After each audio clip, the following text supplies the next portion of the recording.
Tonight on NewsWatch, summer heat waves. Triple digits can kill. How you and your family can stay safe. Plus, the Brotherhood, America's next great enemy. CBN's Eric Stakelbeck talks about his new book and this very real threat to our nation. And trapped under a sand dune, a little boy's grandfather credits God for his amazing rescue. All this and more tonight on NewsWatch. Well, it's the worst heat of the summer, and it is here. Good evening, I'm Wendy Griffith. It certainly has arrived, and it's more than just uncomfortable, it is downright dangerous. Hundreds of people die from heat stroke every year in America. Caitlin Burke has tonight's top story. It's a combination of heat and humidity, and it's got temperatures soaring across the Northeast. Fan in the ceiling, then a fan inside the window. It knocks it down to probably about 130, 140 degrees. From Michigan to the East Coast, forecasters say temperatures will be in the 90s over the next few days, but it will feel even hotter. The CDC reports that the United States averages 658 deaths a year from the extreme heat. That's more than the number of people who die from all other natural disasters combined. This year, cities are taking action to help protect their residents. There are about 425 cooling centers that we have open around the city for those needing relief from the heat. Advisories and warnings are in place in Boston, New York City, Baltimore, and Philadelphia. In Portland, Maine, 5 people were taken to a hospital after being overcome by the heat during a half marathon. Those who have to be outside are encouraged to take frequent breaks. You ever been close to death? It's about 2 steps closer. Literally, like, there's nothing you can do to keep cool. Walking around in this heat, you have to kind of overhydrate. You have to drink even if you're not thirsty.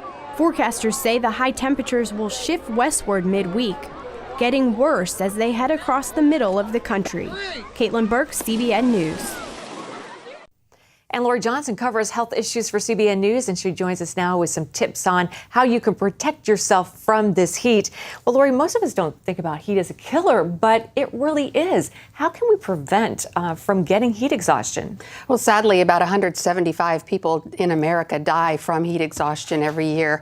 And the main thing to remember to prevent heat exhaustion is drink plenty of water all day long, not just when you get thirsty, because once you get thirsty, that's actually a sign of dehydration. So drink lots of water even before you get thirsty. And speaking of drinks, avoid the sugary drinks, alcoholic drinks, and also caffeinated drinks. Believe it or not, caffeine actually promotes dehydration. So just stick with good old-fashioned water. Now, as far as what to wear, light-colored, loose clothing, and try to make sure that it's 100% cotton because, as we know, cotton breathes and keeps you cooler. Take plenty of breaks during the day if you are outside. If you have a job that's outside, or if you're outside for some other reason, like if you're on a sports team, lots of frequent breaks, and make sure when you're taking that break to drink plenty of water. When you're exercising, try to stay away from exercise during the middle of the day when it's the hottest. Do your exercising outside either early in the morning or late at night. And air conditioning is wonderful. It really helps. Even if you can only stay in air conditioning for 2 or 3 hours, it can do a world of good. So all those things can really mitigate the damaging effects of heat. I've been taking my walk around 7 or 8 o'clock at night, and still plenty hot out. You still break a sweat with the humidity, but you don't have the added heat from the sun, and I found that's working. That's better great. for me. Well, who is most at risk of dying from heat exhaustion, Lori? The people who are the weakest, the very young and also the very old. Now, with the young children, usually there are responsible adults looking after them. But with elderly people, so often they are on their own and they really need for somebody to check on them. So if you have a neighbor or a relative who is older, check on them to make sure they're okay. And if they do not have air conditioning, make sure they get to a cooling center. Most most cities have cooling centers, and they're free, so just call your city government, find out where it is, and they have air conditioning and oftentimes snacks. It's a great resource. Seriously, air conditioning can be a lifesaver right now. Absolutely, and so many older people, they are afraid, and sometimes not only do they not have air conditioning, but they'll close the windows too because they're afraid of being burglarized. Keep an eye on your neighbors and your loved ones, and keep an eye on your pets too. Absolutely. So, Lori, great advice right when we need it. Thanks so much. Sure. U.S. senators have resolved their feud over filibusters, at least for now. Democrats were threatening to ban filibusters of presidential nominees because they're frustrated that Republicans have failed to move forward on 7 key confirmations. Republicans have now agreed to confirm those stalled nominees if Democrats drop their plans to change voting rules in the Senate. The agreement does not permanently resolve deep partisan divisions over the use of filibusters, but both sides say it's a start. Major arrest this week in an international child porn sting. Immigration and Customs officials say they've arrested 255 people. They've also identified 61 child victims during this 5-week investigation. The International Joint Task Force is known as Operation iGuardian. Agents say they're seeing a disturbing trend. Predators turning more and more to the internet for their crimes, sexually extorting minors to produce graphic images and videos. The internet is too big, the numbers of abusers too large, elusive, and scattered throughout the world. Deceit, impersonation, and blackmail are the tricks of this terrible trade. So far this year, more than 1,600 arrests have been made in similar investigations. Rioters angry over the George Zimmerman verdict tore through the streets of Los Angeles overnight. Now, one of the jurors is speaking out. She says she voted to acquit Zimmerman because she believed he feared for his life. Gary Lane has more. Angry protesters ran through the streets of Los Angeles for a second night, interrupting traffic, breaking windows, and even looting a Walmart store. Police struggled to contain the unrest to the Crenshaw district, the heart of LA's black community. Meanwhile, one of the 6 jurors in the Zimmerman trial, known only as Juror number 37B, told CNN she voted to acquit George Zimmerman in the shooting death of Trayvon Martin because she had no doubt Zimmerman feared for his life. She said both Martin and Zimmerman could have walked away from their tragic encounter. She said, "I think all of us thought race did not play a role. We never had that discussion." Juror 37B said 3 jurors favored convicting Zimmerman, but changed their minds after repeated scrutiny of the evidence presented at the trial. Zimmerman's whereabouts are not known, but his parents are concerned for his safety. It's a lot of death threats on, in the social media. We've had an enormous amount of death threats. And even though Zimmerman was found not guilty of criminal charges, his ordeal may not end anytime soon. Civil rights leaders are pushing for federal charges. Clearly, there are grounds for civil rights charges here. We always said there would be a plan B, but there needed to be a plan A. There would never have been protests if there had been an arrest. The U.S. Department of Justice is still considering a civil rights case against Zimmerman. I share your concern. And as we first acknowledged last spring, we have opened an investigation into this matter. And Martin's parents are considering a possible wrongful death lawsuit against Zimmerman as well. Gary Lane, CBN News. Thanks, Gary. The California Supreme Court says it will not order the state to stop issuing marriage licenses to same-sex couples. After the U.S. Supreme Court ruling last month, county clerks were told that the voter-approved ban on gay marriages was legally invalid. But supporters of Proposition 8 filed a lawsuit asking the state to continue enforcing the gay marriage ban while their legal battle continues. The High Court refused, but says it will consider whether the governor and attorney general acted correctly by reinstating same-sex marriage. Overseas, Great Britain is another step closer to legalizing gay marriage. On Monday, a bill passed through the House of Lords. It now goes back to the House of Commons, where it's expected to win final approval. The bill is not completely unopposed. Christians have gathered to pray and show their support for traditional marriage. And many conservative lawmakers are breaking ranks with Prime Minister David Cameron over his support of the law. The bill does bar the Church of England from performing gay marriages. Coming up, why early retirement might not be best for your health? The connection between work and Alzheimer's prevention, next. The longer you work, the better your health. That's according to new research. That's good news. Medical reporter Lori Johnson explains why those who put off retirement until age 70 or later are less likely to develop Alzheimer's. Our choices can make a difference about whether we get Alzheimer's or keep it at bay.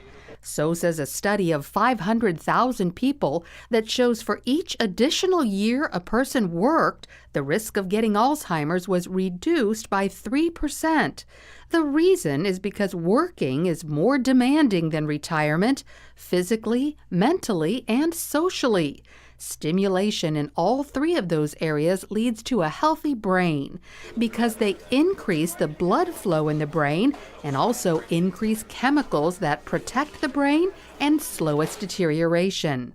In addition to those activities, a healthy brain also depends on a good diet, according to a study at the Oregon Health and Science University. We're interested in things that might have a role in the prevention of Alzheimer's disease, but also looking for things that might be actually causing the disease. Bowman and his colleagues studied 104 seniors with an average age of 87 and found people who ate trans fats scored lower on thinking and memory tests. Trans fat is in processed foods. It's called hydrogenated oil in the list of ingredients. It's also in fast food, margarine, and vegetable shortening. Trans fats are they're kind of all over the place. On the other hand, seniors who ate diets high in vitamins B, C, D, and E, as well as omega-3 fats, scored higher. So it's a combination of staying away from the bad and getting the good. If you just do one, you may not get the bonus effect. Some Alzheimer's patients exhibit tremendous improvement after taking coconut oil. Steve Newport's Alzheimer's was so advanced, this is what happened when he tried to draw a picture of a clock. But then his wife, who's also a doctor, started giving him coconut oil. And 2 weeks later, his clock drawing was much better. I thought at the time, was it just good luck? Was it a lot of prayer? Was it the coconut oil? And I thought, well, we're going to keep the coconut oil going. 3 weeks later, his clock drawing demonstrated an even healthier brain. Dr. Newport wrote a book about Steve's success with coconut oil and has since heard from readers with similar stories. Some of these responses have been quite dramatic, and I do have a collection now of almost 220 reports, mostly from caregivers and some from the person themselves, reporting that they saw improvement after they started taking coconut oil. So there are lots of things you can do to improve your brain health, stimulate your mind with work and puzzles, challenge your body with cardiovascular and strength training, and connect emotionally with others. Also, eat a diet rich in vitamins, omega-3 fats, and coconut oil while avoiding trans fats. Lori Johnson, CBN News. Up next, why the Muslim Brotherhood is a danger to the Western world. Insights from terrorism analyst Eric Stakelbeck. Hello? Is this thing on? Hey, kids, do you love games? And do you love discovering things? Well, do ya? Then you're gonna love this. It's the new free Superbook Kids Bible app. You can play games, watch videos, find answers to your questions, and a whole lot more. The new Superbook Kids Bible app. Free downloads available on iTunes now. The Muslim Brotherhood suffered a major setback earlier this month in Egypt when Mohamed Morsi was ousted as president. But the group is still strong and active worldwide, including right here in the United States and also in Europe. As Mark Martin reports, the Brotherhood has been spreading its influence here in the West for decades. The Muslim Brotherhood in Egypt is on its heels after the recent military coup that displaced Mohamed Morsi as president and saw several Brotherhood leaders arrested. Elsewhere, however, the Brotherhood continues to thrive, from Germany to Britain to America and beyond. The brothers maintain a well-established network that seeks to undermine host societies and establish Islamic Sharia law. In his new book, The Brotherhood, America's Next Great Enemy, terrorism analyst Eric Stakelbeck tells the story of a group that has waited patiently for a century to subvert democracy and replace it with tyranny. He says that despite knowing this history, however, many Western governments continue to compromise with the Brotherhood, and he says this misguided thinking could have devastating consequences. Eric's book was just released, and I had a chance to talk with him about it. Here's that interview. Why should we care about the Brotherhood? Well, number one, a lot of our global viewers probably have a Brotherhood branch in their country, George. 80 countries, right? 80 countries. Yeah. I point that out in the book. The Muslim Brotherhood is present in some 80 countries. And in many of the countries of the Middle East, North Africa, around the world, we're seeing the Muslim Brotherhood movement rise to power, or in the very least to prominence. And a key point here, George, is that all of the terrorism we're seeing, it started with the Muslim Brotherhood. They were founded in Egypt in the late 1920s, and they spawned Al-Qaeda. They spawned Hamas. What is at the root of the Muslim Brotherhood? What is their ideology? What is their ultimate goal? Yeah, the Muslim Brotherhood, George, the main reason they were founded by a guy named Hassan al-Banna in 1928 in Egypt was to reestablish the Islamic Caliphate. Now, that's a global Islamic superstate. It would join every Muslim nation together into one all-powerful entity, united militarily, politically, economically, controlling a good supply of the world's oil, speaking with one powerful voice at the UN. That is what the Muslim Brotherhood wants at the end of the day, the caliphate. Remember the word, folks, that global Islamic superstate. That's their main goal. Sharia law for one and all, whether you like it or not. When the Brotherhood came to power last year, overthrowing the Mubarak regime, this was the first time in 30 plus years Hosni Mubarak managed to curtail their activities, force them underground. Now that they have been deposed of, what does the Brotherhood do today in Egypt? What is their next step? The Muslim Brotherhood has been down this road before. People need to know in the early 1950s, the Muslim Brotherhood movement in Egypt was totally suppressed. Their leaders were executed. They were jailed. They understand hardship and persecution. Their headquarters was burnt to the ground, George, in Cairo. These guys will not go quietly. Do you think that they will follow the blueprint of Algeria back in 1991 when the military overthrew them? Or, Eric, do they go the way of Turkey? Perhaps different, non-violent, and different. What do you think, Algeria or Turkey? Well, before, George, they went the Turkish model, right? Slow, stealthy, we'll win through elections. Hey, they won free and fair elections, right? And the military stepped in and there was a coup. So now they're saying, look, we did it the right way. Democracy didn't work that way. And now look what you did. So my fear is they might go the Algeria route, George. And remember, it's not just the Brotherhood in Egypt.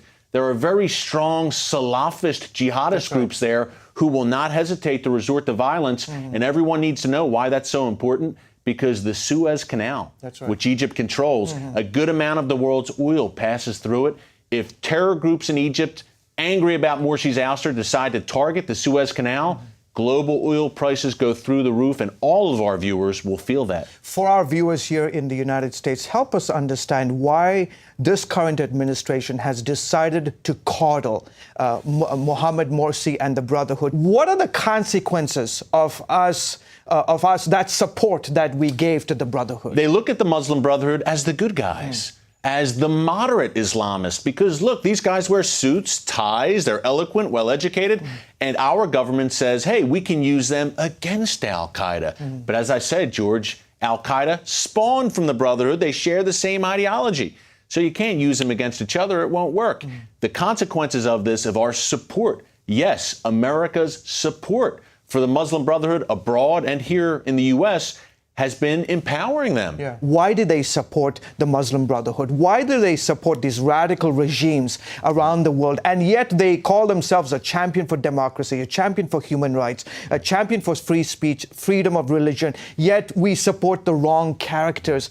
Do you think decades down the road, we will reap the consequences? I believe war is coming soon. Now, I don't know what the trigger for that is going to be. I think it'll be one of three things, George. Either Iran's nuclear weapons program, which our administration has refused to confront. It could be Syria. That could spill over. We have an insane schizophrenic policy in Syria. or it could be Egypt. And a possible civil war in Egypt spills into Sinai, targets Israel. All of this is on the table right now in the Middle East. And I have to say, George, I point out in the book, our administration has helped make this disaster possible. I hate to say that as an American, but it's true. Well, you know, this guy has been telling us stories of what's taking place around the world. The latest book is called The Brotherhood America's Next Great Enemy. Wherever you are in the world, I would say try to get a hold of this, because it's an illuminating insight into one of the most dangerous groups in the world. Eric, it is a pleasure, sir. Thank you. Thank you. It's God great bless, to brother. have you on the show. Anytime. Thank you, sir. Great to be Thank with you. Yeah. And you can see other interviews with Eric and find out more about his book, The Brotherhood, by going to our website, cbnnews.com. Great interview, two of my favorite male colleagues. Up next, it looked like certain death, but then an amazing rescue. Six-year-old Nathan Weisner was buried under a sand dune for hours, and everyone thought he couldn't possibly survive. But he did. Yeah, rescuers think maybe there was an air pocket under all that sand created by a nearby tree. Perhaps its trunk had rotted out, creating this void or this hole, but that's still uncertain. By then I got a hold of his shoulders and was actually able to pull him out. It really didn't look good. The only thing you can think of is, that could be your kid. But Nathan's grandfather, a pastor, believes it's a miracle. Think about that, just have the earth just literally consume your child and leave no traces. At the end of the day, I told you we won the lottery. At the end of the day, the sand didn't crush him, and by the grace of God, we have what we have. Nathan is currently on a ventilator, but he is moving his arms and legs and is expected to make a full recovery, and that is a miracle. It is. Apparently, the reports are saying that he's going to be out in about 2 weeks. Wow. So they're keeping him in the hospital, obviously, in critical condition. But it's looking good. It's just amazing that he survived. How he got under that sand dune, we do not know, but thank God he's alive, and we do just pray for his full recovery and a speedy recovery. Well, that's going to do it for all of us here at CBN NewsWatch. Remember, you can email us your comments and questions at cbnnewswatch@cbn.com. There's lots of stuff going on online at cbnnews.com. I hope you'll join us again next time. Good night, everyone. Good night.